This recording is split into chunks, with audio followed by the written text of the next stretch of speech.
자, 우리 정치를 씹고 뜯고 맛보고 즐기는 먼데 영식당에 여러분을 초대하겠습니다. 오늘도 세 분 함께합니다. 김민아 평론가, 박영식 정치시사 에디터, 이상민 PD. 안녕하십니까? 네, 반갑습니다. 자, 반갑고요. 자, 먼데 영식당의 공식 질문부터 월요일이니까 시작해 보겠습니다. 지난주 인상 깊으셨던 이슈, 또 올해 기대되는, 이번 주 기대되는 이슈 짚어주시죠. 사실 쭉 이어지는 네. 얘기인데요. 뭐 인사, 하고 있죠 지금. 그 다음에 이제 윤석열의 이 특검 조사에 응하는 방식, 네, 그리고 사실 지난주에는 부동산 대책, 이렇게 저는 인상 깊다. 사실은 뭐 다 뭐 말씀하신 내용인데, 근데 부동산 대책 같은 경우에는 그동안 언론에서 계속 서울 집값이 이렇게 오르고 있는데 정부가 뭔가 메시지가 있어야 되지 않겠느냐, 뭐 이렇게 많이 얘기가 나왔었거든요. 근데 주무부처 장관도 없고, 그다음에 뭐 여러 가지로 이제 준비가 필요한 상황인데 아직 국토부 장관 인선도 안 됐어요. 그렇죠. 네. 과연 이 대책이 나올 수 있을까 여러 가지로 걱정을 했습니다. 근데 벼랑간에 이렇게 딱 나왔고, 네. 그리고 이제 사실 외교나 이런 쪽도 그동안 장관이 없는 상태에서 이재명 대통령이 여러 가지 이제 정상회견이나 이런 것들을 대응을 해온 거잖아요. 그래서 네. 인사가 여러모로 시급한 그런 상황인데 이 인사가 좀 속도가 쭉 나고 있지 않습니까? 네. 주말간에 났어요 많이. 그렇죠. 네. 그런데 또 이 자리 중에 장관 자리는 인사청문회 거쳐야 되고 이런 절차들이 있어서 또 임명하는데 시간이 또 걸립니다. 네. 하지만 관련해서 인사청문회라는 거는 검증을 또 해야 되니까 여러 가지 검증 뉴스나 이런 것들이 또 이번 주에 쭉 나올 거예요. 그래서 이런 것들 주목되는데 한쪽에서 이런 검증 뉴스, 그러니까 사실은 이게 이재명 대통령한테 별로 좋은 얘기가 아닐 수 있는 얘기들이 쭉 나온다면 네. 반대쪽에서는 이제 윤석열은 어떻게 특검과 무슨 조사받는 거. 무슨 힘겨루기를 하고 예. 무슨 또 이상한 얘기를 하는가. 아하. 이게 이제 지면을 장식하는 이런 구도로 이제 이번 주는 좀 가지 않을까. 뉴스가 네. 두 개로 진행이 될 것이다. 자, 박영식 에디터. 네. 네. 저도 뭐 우리 김민아 평론가님 말씀과 다르지 않고요. 네. 다만 지난주에는 김건희의 휠체어 쇼 예. 너무 잘 봤다. 그리고 집에 들어가서 참외인지 뭔지 아무튼 그래요? 씨가 다 발라져 있는 과일을 맛있게 먹는 것도 잘 봤다.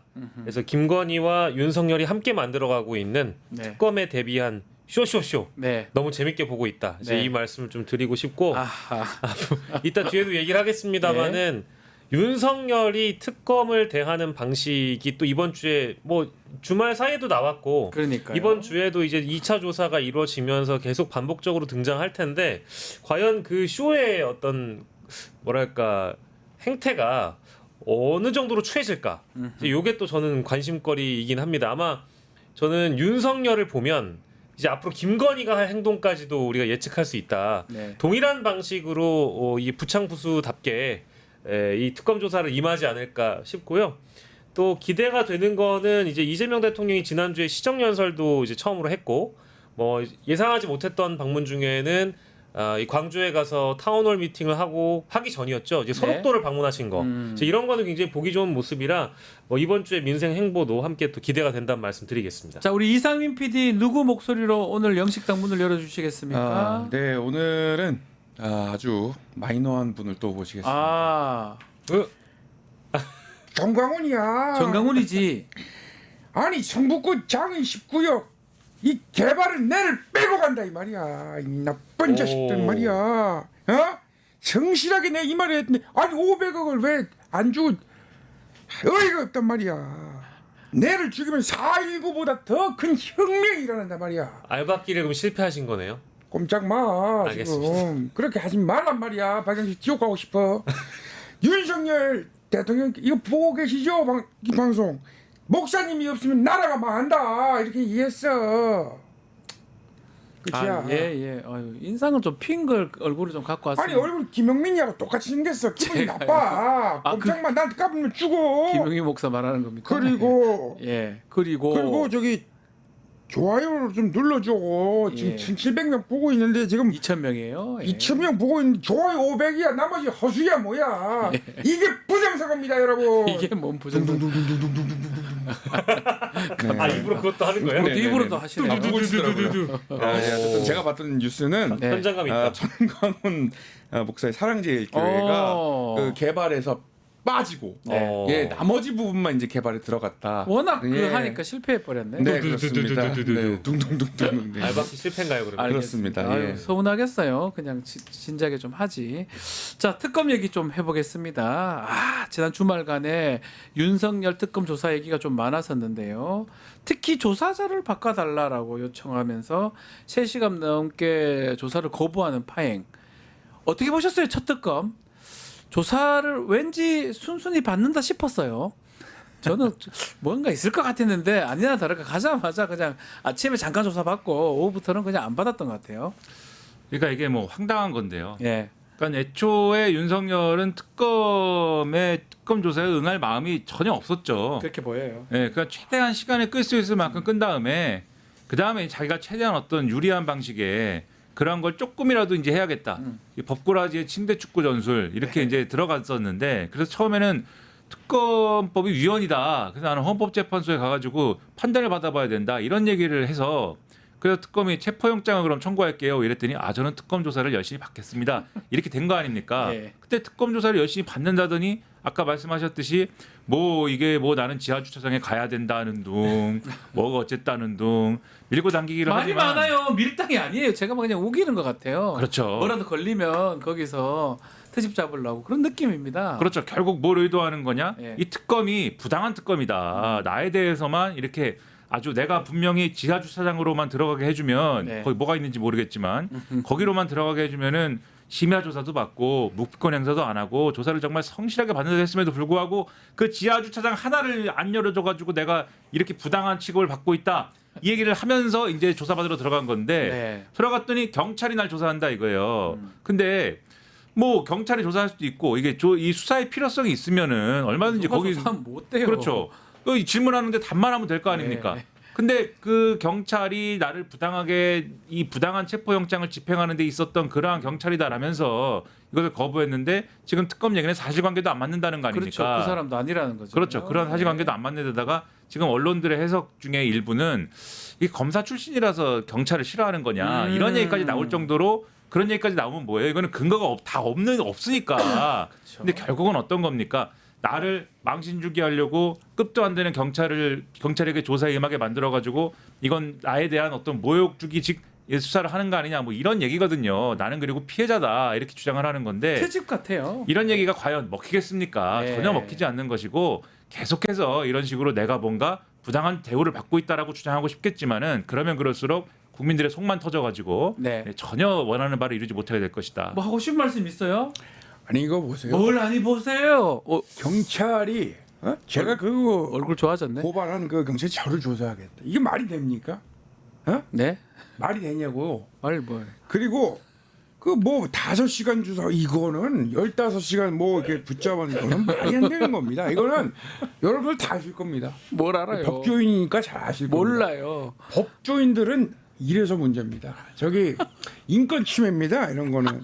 그리고 제가 아우 뭐 왜요? 배 아파요? 건강이 안 좋은데 정말 또 나오라고 합니다. 이게 말이 됩니까? 재판도 제가 준비해야 되고 정말 잠깐만 비켜봐요. 이렇게 우리 지지자들 잘 나오게 고개 숙이라고 우리 지지자들 나오게. 자 그래서 우리 재판도 준비해야 돼요. 정말 할 게 많습니다. 그래요. 에? 카퍼레이드는 잘 하셨어요. 그리고 그 지하 주차장 닫혀 비켜봐 있다고. 저 고개 숙여봐. 우리 지지자들 보신다니까. 이것은 민주주의의 특검이 아닙니다. 한 번만 해주세요. 이거는 정말 이게 나랍니까? 정말 어이가 없습니다. 그 지금 말씀 그대로인데요. 사회자도 고개 숙여 우리 고개 숙이겠습니다. 네. 안 나오잖아. 그 원래 오늘 9시에 그쵸. 재출석하라고 통지를 했는데 네. 지금 보면 이런 식으로 얘기를 하면서 7월 3일 이후로 뭐 건강이라든지 재판 준비 그 요청을 했는데 사실은 특검은 내일 9시에 나와라 이렇게 얘기를 했습니다. 미뤄달라고 하는 속내는 뭘까요? 그러니까 이제 순순히 이 특검의 조사에 응하지 않겠다. 그러니까 특검의 방식에 끌려가지 않겠다라는 속내가 드러났다라고 보고요. 네. 그러니까 저는 이 날짜 변경도 그렇지만 지금 첫 번째 조사도 원래 9시에 조사를 시간 9시 10시가 중요하나요? 10시로 미뤘잖아요. 예. 근데 제가 보니까 그들 입장에서는 매우 중요했다라고 보입니다. 그렇습니까? 1시간 꼴랑 조사받고 이제 곧 점심시간 도래하니까 그러니까 9시에 조사를 받으면 대략적으로 2시간 이상은 받아야 되거든요. 근데 10시로 일단 출석 시간을 맞추면 느릿느릿 와가지고 한 5분 10분 까먹고 1시간 조사 받고 앞에 이제 인정신문 끝나고 나서 본격적인 조사 들어가 봐야 예. 1시간 조금 넘게 받을 수 있거든요. 예. 그러면 이제 배고프다 이겁니다. 밥 밥은 먹자. 먹고 해야 되는 거 아니냐. 밥 먹자. 하고 밥 먹으면서 경찰 조사에 대해서 이제 불응하겠다. 날인조차 안 하겠다. 서명조차 안 하겠다. 거부하겠다라고 해서 시간을 또 끌었다는 거 아닙니까? 그러니까 이게 시간을 미루거나 날짜를 바꾸거나 이 모든 방식의 행위에는 그러니까 목적과 이유가 있었던 것이죠. 검찰 저희 특검 수사에 끌려가지 않겠다라는 걸 보여주면서 자신들의 수사를 좀 지연시키거나 사실상 이제 방해하는 그런 이제 이해가 목적이라고 저는 됐어요. 봅니다. 제가 이제 조사 맨날 가잖아요. 그 10시부터 항상 시작하긴 하거든요. 근데 간혹 이제 좀 바쁘면 9시 반이나 9시 하는데 차이가 커요. 10시는 뭔가 한 것 같지도 않은데 구속자면 11시 반이면 다 나가 끝납니다. 그러니까요. 한락하는데 밥 먹고 해야 그쵸. 되니까. 네. 근데 9시 하면 충분히 하니까. 네.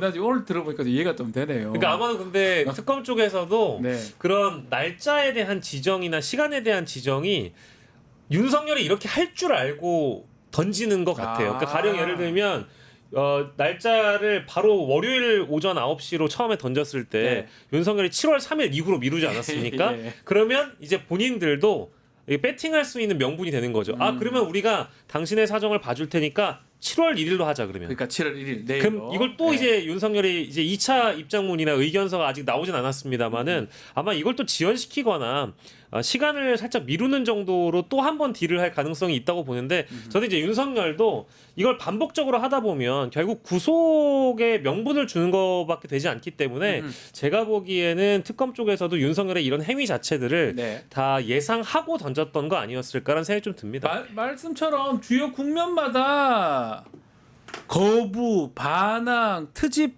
국면이거든요. 그러다 보니까 구속해야 되는 거 아니냐, 신병철이 저렇게 조사받게 하는 게 과연 맞냐 이런 얘기가 계속 나오고 있습니다. 어떻게 보십니까? 저는 이 끝은 그거라고 봅니다. 구속되는 거라고 봅니다. 그래서 그렇지. 예. 제가 요 앞에 말씀드렸다시피 여러 가지로 이런 수를 써봐야 벗어날 수 없다. 이전에 우리가 윤석열 하나를 왜 이렇게 못 잡냐라고 생각했던 거는 현직 대통령이기 때문이거든요. 그 대통령이라는 이 방패막이가 있었기 때문에 여러 가지 수단이 안 먹히는 그런 구조적인 문제가 있었던 건데 지금 아무것도 아니지 않습니까? 전직 대통령에 불과한 것이고 그게 전직 대통령이라는 것도 개념상 그런 것이지 지금 모든 게 다 가능한 거잖아요. 이 혐의가 안 되면 저 혐의로 걸 수도 있고 이게 좀 말이 그렇지만은 저 혐의가 안 됐을 때는 또 다른 걸로 얘기할 수도 있고 그러니까는 그렇게 얘기하면은 수사기관은 얼마든지 이 동원할 수 있는 여러 가지 카드를 다 갖고 있는 것이기 때문에 지금도 안 오면 조사를 성실히 안 받으면 그러면 체포영장 치겠다 이렇게 나오는 거잖아요. 그러니까요. 그러면 윤석열 입장에서는 체포당하거나 오거나 둘 중 하나인데 체포당하거나 오거나. 그렇죠. 와야 되니까는 지금 여러 가지를 지금 이제 그렇죠. 이 말씀해주신 대로 시도를 하는 거거든요. 그러나 그렇게 시도한 끝에 결과적으로는 마지막에 가서 수사기관이 뭐 하겠습니까? 특검이 항상 그렇듯이 구속영장 청구하는 거 아니겠습니까? 그렇겠네요. 그럼 그 구속이 안 되겠습니까? 그러면 근데 저는 시간의 문제지만 언젠간 할 것이다. 이거 좀 시작일 것 같아요. 그러니까 이제 이런 그 윤석열의 수사 지연이나 방해 행위가 앞으로도 계속될 건데 이거보다 더한 것도 할 수 있을 거라고 봅니다. 아까 뭐 이상민 크리에이터가 막 몸이 막 아프다 막 이런 식의 얘기를 잠깐 했는데 진짜로 저는 김건희처럼 윤석열이 휠체어도 탈 수 있고 아니면 아프다고 이제는 뭐 병원에 입원해 버릴 수도 있고 아니면 뭐 법적으로는 뭐 저는 자세한 거는 뭐 제가 법률가가 아니라서 모르겠습니다만은 이런 특검의 절차를 가령 뭐 이제 법적으로 다투기 위해서 뭐 헌재로 가져간다든지 이제 이런 비루하고 추한 짓거리는 다 할 것 같아요. 다 할 것이다. 이제 시작이라고 봅니다. 전체적으로. 안녕하십니까. 갑자기 왜요? 뭐 궁금한? 옳은 말씀 좀 해주세요. 당의 어른으로서 부담스럽습니다. 뭐요? 특검의 시간이 될 겁니다. 특검이 시간이 되면 사실상 이게 윤석열 전 대통령이 수사에 성실히 봐해가지고 정말 사실상 비상계엄이 정말 잘못됐다. 사과를 드린다. 드루킹 특검을 또 이제 가만히 계세요. 예. 그렇게 나가야지. 그러면서도 당에서도 사실상 자성의 목소리가 나와야 되는 거지. 윤석열 대통령과 완전한 절연을 하지도 못하고 어정쩡하게 후비림 있게 나서고 대통령도 사과하자고 이건 좀 아니죠. 아 옳은 말씀입니다. 제 얘기 들으셨습니까? 네, 다 들렸어요. 다 들렸습니다. 오늘은 들렸어요. 오늘은 잘 들었습니다. 오늘 다 들렸어요. 저렇게 사무장님은 불을 묻는다. 정말 저 뿌듯합니다. 아 이건 잘 안 들리는데. 서당계 상의. 야수가 갑자기 또 안 들립니까? 좀 보청기 갖다 주세요.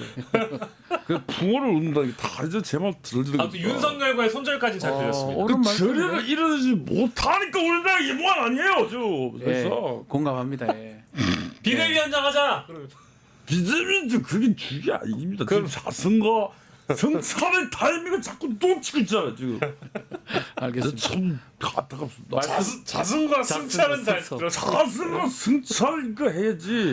현재까지 뭐 했어요, 현재까지? 아 예. 알겠습니다. 옳은 말씀입니다. 김성태 우리 원내대표님 잘했죠. 오랜만에 옳은 말씀 하신 거 아닌가? 아니 원래 멋있었어요. 예, 알겠습니다. 자, 인선 얘기도 좀 해보겠습니다. 주말간에 각 부처 6개 아이고. 부처 장관 지명이 됐는데 특히 법무부 장관의 정성호 의원이 됐습니다. 이게 뭐 친명계 자장 뭐 이런 얘기 있잖아요. 대통령의 의중은 뭘까요? 정성호 의원을 지명한 이유. 가깝기는 하지만 뭔가 또 뭐 이렇게 잘잘못 지적하기도 하고 또 이런 얘기도 있잖아요. 어떻게 보십니까? 그러니까 정성호 이 후보자죠. 네. 정성호 후보자 그동안 이제 활동했던 어떤 흐름이나 이런 걸 보면 네. 분명히 뭐 검찰 개혁이라든가 이런 것을 이재명 대통령이 의지를 갖고 추진을 할 때 그것이 뭐 싫다, 못하겠다 이럴 수는 없는 거거든요. 그러진 않겠죠. 네, 그럴 수는 없는 건데 예. 다만 그 방식이라는 점에 있어서는 네. 이게 뭔가 이 방식이라는 점에 있어서 뭔가 유연하다, 신중하다 또는 뭐 어떤 좀 그래도 접근이 중도적이다 이런 여론의 평가를 받을 수 있는 방식에 대해서 그런 카드다라고 일단은 인식을 하는 것 같아요. 이 어떤 법조계에서도 그렇고 그다음에 언론에서도 그렇고, 그러니까 지금까지 정성호 의원이 지금 말씀하셨듯이 내온 메시지라는 게 다소 이제 뭐 말씀하셨듯이 쓴소리도 좀 하고. 네. 그다음에 어떤 경우에는 이렇게 가서는 안 된다라고 하면서 당에 뭔가 다른 길을 뭔가 제시하기도 하는데 그게 예를 들면은 한쪽으로 치우치지 않는 뭔가 네. 아니냐 이런 평가를 들을 만한 얘기들을 해온 게 있지 않습니까? 그러다 보니까 이제 그런 반응이 나오고 있는 거여서 검찰 개혁을 안 하는 건 아니죠. 이거 분명히 말씀드리지만은 하긴 당연히 하는데. 의지를 갖고 하면은 추진하면 하는 겁니다. 네. 그런데 과거에 이제 문재인 정권 때처럼 뭔가 이 중도에 가까운 국민들이 볼 때 뭔가 너무 밀어붙이는데 뭔가 이게 강경한데 뭔가 상당히 이제 좀 날카로운데 이런 이미지를 주지 않는 그런 카드로 지금 선택한 게 아닌가 이렇게 좀 생각이 됩니다. 윤호중 의원을 행안부 장관에 지명을 했습니다. 윤호중 의원 또 5선인가? 5선 맞죠? 네, 오선이죠. 어떻게 봐야 됩니까? 이 중진들을 이렇게 대거 기용을 합니다. 근데 사실은 이제 검수완박이라는 법안이 네. 이제 국회에서 통과될 즈음에 당시에 그 원내를 이끌었던 분이 이제 윤호중 원내대표로 제가 기억을 하고요. 당시에. 그러다 보니까 정성호 의원과 윤호중 의원을 이제 언론에서도 많이 이제 비교를 하면서 네. 더 강경인 쪽을 윤호중 의원으로 짚고 있습니다. 그러니까 나중에 이제 검찰 개혁이 되면서 이 조직이라는 것이 이제 분리될 때 행안부 산하에 이제 중수청을 두고 법무부 산하에 공소청을 둔다 이제 이런 맞습니다. 방식의 개혁 플랜을 지금 짜고 있는 거잖아요. 그러니까 윤호중 의원과 정성호 의원이 같은 5선 의원이기도 하고 또 두 분의 어떤 관계를 쌍두마차로 보는 맞습니다. 거군요. 행안부 장관하고. 그렇게 보고 있기 때문에 윤호중 의원도 비록 행안부 장관이지만 어쨌든 검찰 개혁의 또 적임자라고도 평가가 되고 왜냐하면 있는 대목이 경찰의 수장 뭐 그 위라고 봐야 되니까요. 네, 그렇게 보고 있는 것 같고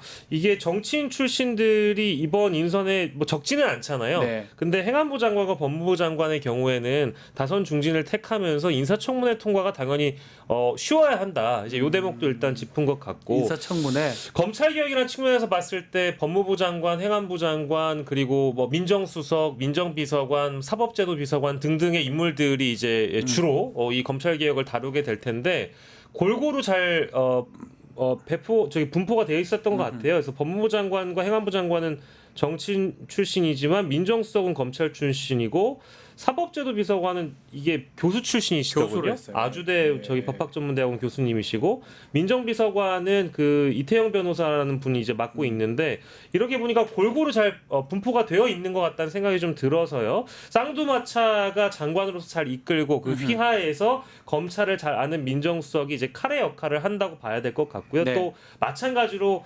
검찰을 잘 이해하고 있는 사람들이 나중에 검찰국장이나 법무부 차관과 인선을 함께 해야 되는 거니까요. 그 대목을 이제 맡았다라고 봐야 될 것 같습니다.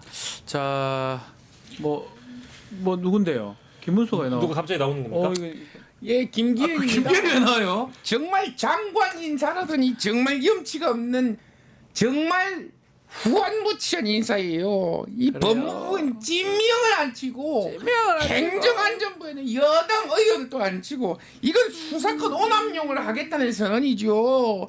제가 이 경험과 경륜을 갖춘 의원을 딱 봤을 때 아니 세무 사찰권까지 그 여당 현역 의원한테 주겠다는 거 아닙니까? 국세청장 저 세청장 알잖아요. 여러분들 다 아시잖아요. 이거는 그 이재명 대통령 후보 시절에 저번에 뭐라 그랬어요? 정치 보복은 숨기면서 하는 거다. 이거 더 무서워요. 무서워요. 이거 사실상 지방선거까지 이거 오남용 수사권 오남용 하겠다는 거 아니에요? 무섭죠. 근데 에휴. 우리 김기현 그 전 대표께서 걱정하시는 것만큼 다른 언론들이 많이 안 도와주는 안 것 도와주는 같아요. 안 도와주는 게 아니죠. 이거는 다 권력에 기는 거죠. 아니면 조선일보- 오남용 멘트 오남용 하지 마세요. 아니 그게 아니라 우리 저기 오남용은 안 되는 겁니다. 아주 이거 다 훌륭한- 아시잖아요. 아주 훌륭한 대한민국 일간지 조선일보가 이 법무부 장관 정성호 그리고 봉민정수석 인선을 좋아하더라고요. 아니. 이상적으로 평가하는 거에 대해서 우리 김기현 울산으로 갈게요. 예, 알겠습니다. 찾아보고 제가 다시 토론할게요. 아유. 김기현 원내대표, 김기현 전 대표 얘기 잘 들어봤고요. 아니 실제로 저는 네. 그 조선일보라는 신문이 이재명 정부의 인선에 대해서 어떻게 평가하는지가 나름의 이제 보수 정당의 또 척도라고도 볼 수 있다고 저는 보는데 네. 아니 오늘 사설 보니까 뭐 괜찮게 평가하는 것 같더라고요. 그러니까 이게 어떻게 더 봐야 될지 지금 봉욱 전 검찰 차장이에요. 대검 차장, 봉욱 차장 그리고 또 지금 말했던 정성호 의원을 또 법무부 장관을 했던 부분 이 부분이 조선일보가 나쁘게 평가하지 않는 것 같습니다. 네, 그러니까 이제 강경 저기 여당에서 강경 문자가 아니라는 점을 좀 높이 샀고 봉욱이라는 사람이 이제 검찰을 그만큼 잘 아는 사람이다. 이제 이런 평가인 것 같은데 알고 보니까 또 중앙일보 보도에는 정성호 의원이 봉욱 민정수석을 대통령께 추천했다라고 하더라고요. 이제 이런 측면에서 봤을 때는 뭐 실제로 약간 좀 저는 좀 더 지켜보긴 해야 될 것 같은데 네. 이 두 분의 조합이나 화합이 검찰 개혁이라는 그 결과로 실제 이루어지게 될지는 저는 좀 약간 미지수이긴 한데 뭐 지켜보죠. 지켜봐야 되겠죠. 예. 정은경 전 청장 얘기 좀 해보겠습니다. 보건복지부 장관에 지명이 됐는데 사실 배우자 논란이 좀 있었거든요. 무슨 코로나 때 뭐 주식 같은 구매했던 거 이게 좀 장관 후보진이 멀어진 거 아니냐라고 했는데 결국은 지명이 됐습니다. 어떻게 봐야 됩니까? 그러니까 뭐 본인도 의사가 없다고 언론에 이제 원래는 이전에 얘기를 한 적이 했었어요. 있었고 예. 그리고 일부 언론의 보도에 의해서 지금 말씀하신 이제 배우자가 네. 그 주식 투자 관련한 논란이지 않습니까? 코로나19 대응할 때 이제 그쵸. 그 마스크라든가 이런 데 투자했다는 얘기인데 그런 부분과 관련돼서 아마 여러 가지 논란이 될 수가 있어서 내부에서도 반대가 일부 있었다 이런 보도가 나온 적도 있고 했는데 결과적으로는 지명한 거 아니겠습니까? 네. 그러면 이 배우자 논란에 대해서는 일단 이 대통령실에서는 인사청문회에서 해명 가능하다고 본다라고 이제 얘기를 했습니다. 그러면은 그 내용이 이제 어떤 내용일지는 우리가 추가로 뭐 해명을 좀 들어봐야 판단이 가능할 것 같고 나머지 부분들 그러면 이제 애초에 정은경 청장을 전 청장을 지명하려고 하는 의도는 뭐냐라는 네. 부분에 대해서는 일단 첫 번째로 뭐 국민적인 어떤 신뢰나 이런 것들을 크게 평가했다라고 볼 수가 있고요. 그러니까 애초에 이재명 대통령의 선거 캠프에 결합했다라고 하는 소식을 딱 들었을 때도 국민들이 다른 사람들에 대해서는 잘 몰라도 정은경 전 청장이라고 했을 때는 그 굉장히 보건복지부 장관. 그렇죠. 신뢰도가 높은 인물이고 이거의 역할을 하겠구나. 이렇게 생각한 바가 있기 때문에 예. 그런 거를 높이 샀다고 보고 그다음에 아무래도 의정 갈등이나 이런 상황들이 현안으로 계속 이어지고 있는 거 아닙니까? 지난주에 전고기 대표가 이제 그만두고 다른 분으로 이제 바뀌었는데 그래서 이렇게 바뀌는 상황에서 의사 출신 어쨌든 의사 출신의 어떤 그런 보건복지부 장관 카드로 이 부분을 또 뭔가 해결해 보려고 하는 거 아니냐 이런 해석이 있고 그다음에 그러다 보니까 약간 좀 빠지는 부분이 보건복지부 장관이라는 직책이 사실 이 보건의료 분야만 하는 건 아니잖아요. 네. 그래서 이런 부분들을 좀 보완할 수 있는 다른 인사들이나 이런 부분들도 같이 이제 참고해서 이 도와줘야 될 것이다. 이런 지적들이 같이 나오고 있지만 역시 방점은 여전히 이 신뢰성과 그다음에 현재 의료계 현안 이렇게 네. 맞춰져 있는 것이 아닌가라는 생각이 듭니다. 참 말고도 뭐 지방시대위원 예, 아, 그렇습니다. 대통령이 드디어. 직접 네. 반갑습니다. 실용과 예. 내실을 갖춘 그리고 또 산업 분야는 또 현재 실무를 또 담당하셨던 전문가로 네, 이게 사실 실용이죠. 실용이죠. 네. 동의하시 안 하시 동의합니다. 동의해요. 네. 좀 어쨌든 AI와 재정을 새로운 성장 엔진으로 제가 만들어서 그리고 또 복지 같은 부분도 보건복지도 정인경 씨 같은 분이 얼마나 훌륭합니까? 네. 그래서 이분을 통해서 의료의 신뢰 그리고 뭐 여러 갈등들이 있는데 그것도 해결해 나가도록 하겠습니다. 안정적이세요. 얼굴도 그렇고. 말이 안 끝났는데 예, 죄송합니다. 그래서 성과 예의가 없어. 예의가 없는 거죠. 예, 이거는 거죠. 제가 예의가 예, 없습니까? 아니 제가 없죠. 예, 예 죄송합니다. 예. 예, 어쨌든 뭐 제가 성과로 보답하겠다 이런 말씀드리겠습니다. 네. 그러니까 지금 보면 인선 시스템 뭐 김경수 전 지사도 또 시대위원장, 뭐 오유경 식약처장이죠 유임을 시켰어요. 그래서 이런 얘기합니다. 인선을 좀 보면 화제성 이런 거보다는 좀 실용 안정을 택한 거 아니냐. 뭐 지금 아직 2개 남았어요. 중요한 자리 2개 국토부 장관, 문체부 장관 남아 있는데 17개 장관 자리가 지금 들어왔는데 어떻게 보십니까? 어떻게 평가하면 좋을 것 같아요? 저는 뭐 이제 가장 중요한 거는 뭐 전문성이라고 보고요. 네. 그 자리에 맞는 적격한 인물을 찾기 위한 노력이 없었다고 할 수는 없을 것 같습니다. 그래서 이재명 대통령도 고심을 좀 많이 하셨을 텐데 어쨌든 역량이 있어야 된다. 역량이 그 전문성이 있어야 있어야 된다라는 측면에서는 대부분의 국민들이 동의하실 거라고 보고요. 그리고 아까 잠깐 언급했던 대로 현직 의원들이 이제 다수가 들어갔기 때문에 장관 후보자, 내각 후보자의 경우에도 빠르게 좀 안정감 있는 부처 장악이 네. 필요하다라는 차원에서 지금 뭐 인수위 없이 시작하는 정부이다 보니까 어쨌든 인사청문회도 통과를 하는 것 해야 되고요. 그렇죠. 네, 인사청문회에서 국민들의 또 검증을 받아야 되는 부분이 있다 보니까 그래도 이제 의원 불패라는 신화를 깨지 않는 방향으로 당연히 이제 현직 의원들이 많이 투입이 된 거라고 보고 더불어서 아까 제일 중요했던 자리는 대통령이 믿고 맡길 만한 사람, 그러니까 즉 행안부 장관이나 법무부 장관이 대표적일 것 같은데요. 지금 뭐 개혁을 하려면 예. 그 두 장관이 개혁에는 중요하죠. 또 저항이 수반되지 않겠습니까? 그래서 이제 현재 있는 조직 내에서 특히 검찰이라는 조직이 만약에 반항을 하거나 지금 뭐 민정수석이나 여타 다른 휘하의 인물들이 법무부 장관을 넘어서는 뭘 월권을 행사한다든지 지지난 정부에 있었던 그런 부작용들을 최소화하는 자신이 믿을 만한 가장 가까이서 두고 썼던 정성호 의원 같은 분이 오선 중진이 이제 임명되는 이유도 지명받은 이유도 아마 그런 차원에서 네. 부처 장악이 필요하지 않았겠나 싶습니다. 이 지명된 장관들 청문회 통과도 아주 앞으로 관심을 가져야 될 것 같은데 왜냐하면 김민석 총리 후보자 참 인준안을 두고 여야가 지금 대치를 하고 있는 상황이기 때문입니다. 특히 지금 보니까 국민청문회를 하겠대요. 이 야당에서 국민의힘에서 어떻게 보고 계십니까?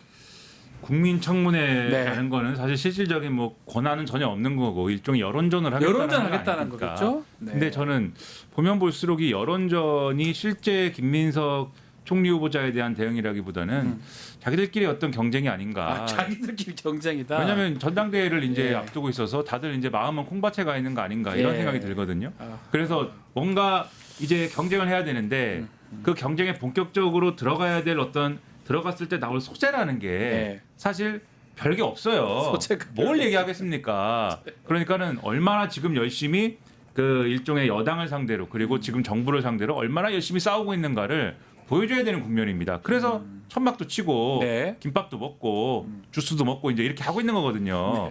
그래서 그런 것으로 한 절반 이상 정도는 이해를 하시면 상황이 되지 않을까. 그리고 이 전당대회 국면에서 주로 싸울 소재는 네. 한동훈 전 대표가 무슨 출마 선언을 하고 뭐 뛰어들고 이렇게 해야 이제 싸울 소재가 늘어날 텐데 그러니까요. 그게 없는 상태에서는 계속 이런 모드로 아마 가지 않을까 생각이 됩니다. 안녕하십니까. 안녕하세요. 총리를 비롯해서 정말 한심스럽습니다.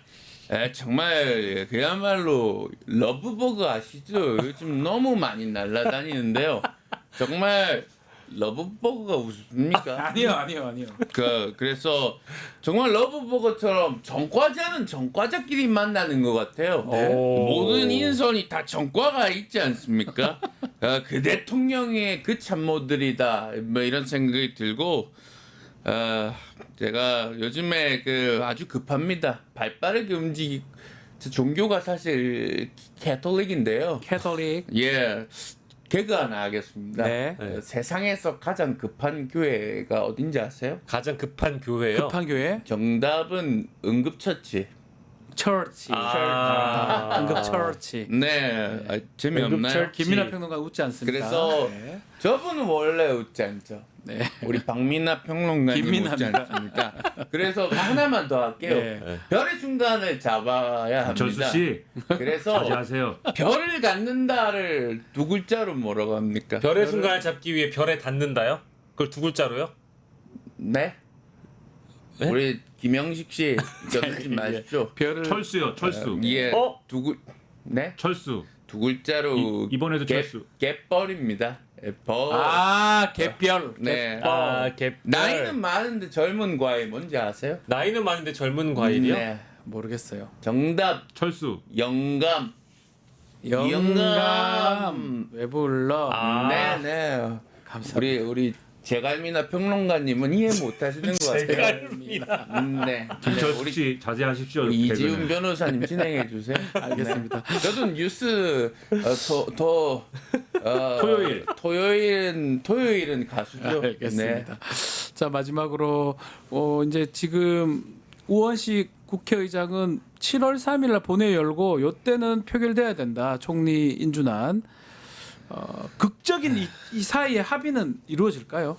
짧게 한번 짚어주십시오. 합의라는 거는 일단 이루어지지 않을 것 그 같습니다. 합의를 두고 지금 7월 3일 마지노선을 준 것 같아요. 뭐 마지노선을 국회의장이 뭐 최대한 노력을 네. 하겠습니다만은 지금 여당이 여당 입장에서는 당연히 국무총리 후보자의 통과 인준을 바라고 있는 입장일 텐데 국민들의 여론조사들을 지난주 조사만 참고하더라도 대부분 이제 과반을 넘거나 이제 과반에 가까운 결과가 국무총리 후보자로서 이 김민석 후보자에 대해서 뭐 대부분 필요하다라는 입장이고 네. 문제 없다라는 입장이거든요. 이제 그 입장에 따라서 이제 여당은 움직이는 것이고 야당의 경우에는 지금 카드가 많이 없어요. 그래서 지금 이재명 대통령이 시정연설하러 왔을 때도 대부분의 의원들이 웃으면서도 이재명 대통령에게 얘기했던 것은 김민석 후보자 임명하지 말라라는 부분 아니었습니까? 네. 그러니까 싸울 수 있는 카드가 없습니다. 없어요. 이재명 대통령의 국정 운영 방침이나 이런 부분들에서 비판할 수 있는 게 사실 많이 없고요. 네. 그러다 보니까 총리 후보자 인선에 대해서 비판을 하고 있는데도 불구하고 여론이 따라붙지 않기 때문에 그대로 이제 여당 입장에서 밀어붙일 가능성이 너무 높고요. 합의가 안 되면 결과적으로 그냥 절차에 따라서 임명하는 거 아니겠습니까? 임명이 될 것이다. 저는 국회의장 입장에서는 당연히 여야 합의를 바라시겠습니다만은 합의는 이루어질 가능성이 없고 다만 국회 절차상으로는 무난하게 임명될 가능성이 높다. 왜냐하면 인준이 가반 출석 가반 찬성이죠. 그러면 뭐 제적 가반이라도 사실은 되는 거잖아요. 예. 150 이상이니까 민주당이 알겠습니다. 아마 이번 주 내로 뭐 정리는 되지 않을까 이렇게 예상이 됩니다. 자, 먼데 영식당 오늘 시간 여기서 마무리하겠습니다. 세 분 말씀 감사합니다. 고맙습니다. 감사합니다. 유튜브 구독하고 실시간 채팅과 댓글을 남기시면 매일매일 7,000TTCO를 드립니다.